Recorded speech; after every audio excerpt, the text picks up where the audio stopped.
Olá pessoal, tudo bem? Eu quero agradecer a você que tem feito a sua inscrição no canal, que tem compartilhado, tem feito esse projeto crescer. Que Deus em Cristo te abençoe. Meu nome é Carlos Matias e nós vamos agora iniciar o segundo conteúdo da Aparentes Contradições dos livros históricos. Já terminamos o Pentateuco e agora iniciamos a parte 1 dos livros históricos, suas aparentes contradições, e vamos agora para a parte 2. Roda o vídeo.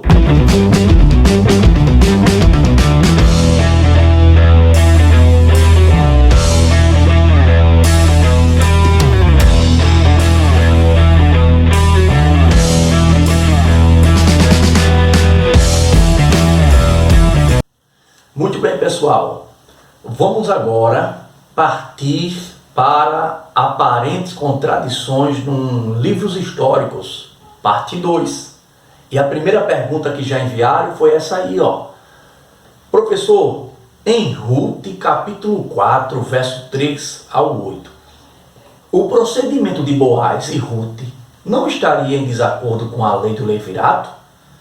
Deuteronômio, capítulo 25, verso 5 ao 10. Vejam só, não necessariamente. Não necessariamente. A lei, certo? Embora tenha sido um pouco complexo para Boaz, mas Boaz, ele procurou um parente próximo que ainda estava vivo. Por que Boaz procurou aquele parente próximo? Porque a lei do levirato, principalmente já em Deuteronômio, capítulo 25, versos 5 ao 10, já predizia isso, que era para o parente mais próximo.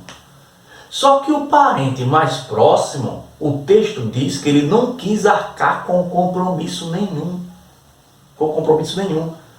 Tirou os sapatos na frente dos anciãos, olha o aspecto cultural, e transferiu a responsabilidade para Boaz, que passou a ser o remidor, o resgatador do nome do falecido. Então, não é contradição. Outro ponto, eu fiz umas anotações, que no caso em questão, o parente mais próximo, ele não só assumiria a responsabilidade dos bens, certo, daquele parente que faleceu. Não necessariamente. Ele também casaria com Ruth. Então Boaz, ele cumpriu conforme a regra. Deixa eu lhe dizer uma coisa. Havia acréscimos posterior à lei do levirato que foi promulgada lá no Pentateuco. E dentro desse acréscimo, Boaz passou a ser, sim, o parente mais próximo e o resgatador fiel. É tão tal que Boaz, na tipologia bíblica, aponta para Cristo. Agora eu vou fazer uma pergunta a você, que diz que Boaz e Ruth erraram, Noemi, enfim. Eu vou fazer uma pergunta a você, eu quero que você faça uma reflexão. Boaz e Ruth gerou quem? Gerou Obed, não foi? Obed gerou Jessé. Jessé gerou Davi. E significa dizer que Ruth entrou na genealogia de Cristo. Já prestaram atenção nisso? Então como é que foi errado? Não teve nada de erro. E foi através desse casamento que surgiu a linhagem do Messias. E tem um outro detalhe. Boaz aponta, tipifica para a pessoa de Jesus Cristo. Ok, pessoal? Então, não há contradição nenhuma. Segunda pergunta que mandaram. Professor, em 1 Reis, capítulo 18, verso 40, a morte não foi um castigo um tanto exagerado para os profetas de Baal? Não. Por que a pena de morte seria exagerada? Não. Sabe por quê? Homossexuais eram apedrejados. Os adúlteros eram apedrejados. Se vocês forem olhar a Bíblia direitinho, Deuteronômio capítulo 18, o falso profeta, o mentiroso que usava o nome de Deus em vão, também era morto. Esses pecados aqui, esse povo, esses profetas de Baal, haviam cometido tudo. Eles estavam levando a nação de Israel a uma degradação moral e espiritual. Então, por que foi que Elias matou os profetas de Baal? E alguém acha que a morte foi exagerada? Vamos interpretar moralmente e espiritualmente, levando a nação inteira a ser declinada. Violou a lei, violando esses princípios da lei, pecado de idolatria, adultério, falsas profecias, blasfêmias, baseado em Levítico capítulo 24, verso 15 e o verso 16. Tudo isso era pena de morte. Muito pelo contrário, Elias estava fazendo cumprir a lei. Então não é contradição nenhuma. Outra coisa, quem é justo na execução da justiça? É o próprio Deus. Quem era o representante de Deus ali? Naquele momento, era Elias. Gênesis capítulo 18, verso 25 diz que a justiça está nas mãos de Deus. E Deus vai usar quem?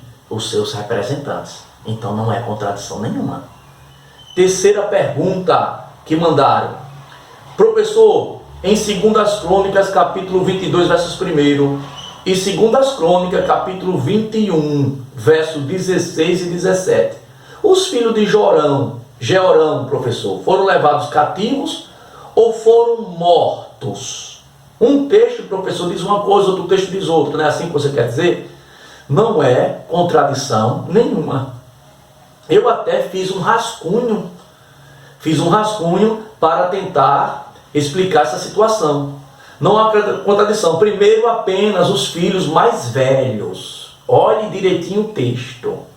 Primeiro, os filhos mais velhos foram mortos. Não todos eles. Olhem direitinho os textos. Certo? E outros podem ter sido levados cativos. Segundo eles, podem ter sido levados cativos, em seguida ter sido mortos. Então, qual é a contradição, gente? Não é contradição nenhuma. O texto quer lhe dizer simplesmente que alguns foram levados cativos e outros morreram. São situações gradativas, construídas. Então, isso aí não é contradição nenhuma. Vamos para uma outra pergunta, a quarta e a última. E essa aqui, os liberais tentaram destronar o livro de Esther. Olha a pergunta que mandaram. Como poderia este livro fazer parte das Sagradas Escrituras, se o nome de Deus nem mesmo é mencionado nele? Meu filho, o nome de Deus não é mencionado em Esther, isso não elimina a autoridade divina, não. Não elimina a autoridade divina. Primeiro, porque o livro mostra a intervenção de Deus. O que predomina é a intervenção e não simplesmente o nome aparecendo. Quem foi que exaltou Esther, que era escrava e passou a ser rainha? Foi uma intervenção divina. Me diga uma coisa, se Esther, Deus primeiro não tivesse preparado ela para ser a rainha, o que seria dos judeus que estavam prestes a serem mortos? Então olha aí a mão de Deus sendo feita, a intervenção. Quando eu falo a mão de Deus, eu estou falando a intervenção. Mardoqueu, se ele não tivesse dado aquele livramento ao rei, que ficou nos bastidores, não foi? Aquilo foi um livramento, não é? Ele foi um instrumento de Deus, a princípio para preservar o rei, mas ficou oculto, ficou nos bastidores. O tempo vai passar, quando os judeus estavam prestes a serem executados, aí olha a intervenção divina. Foi dado o livro das crônicas, dos feitos, e o rei leu, quem é que não me diz que aquilo foi a intervenção de Deus? E a linguagem de Mardoqueu para Esther: Esther, se você não for, de alguma forma, ajuda a virar.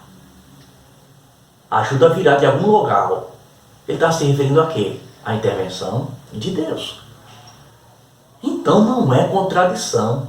Outro mais, a prática do jejum que Esther pediu para o povo fazer, era para quem? Se não fosse para Deus dar livramento. Então você encontra a intervenção.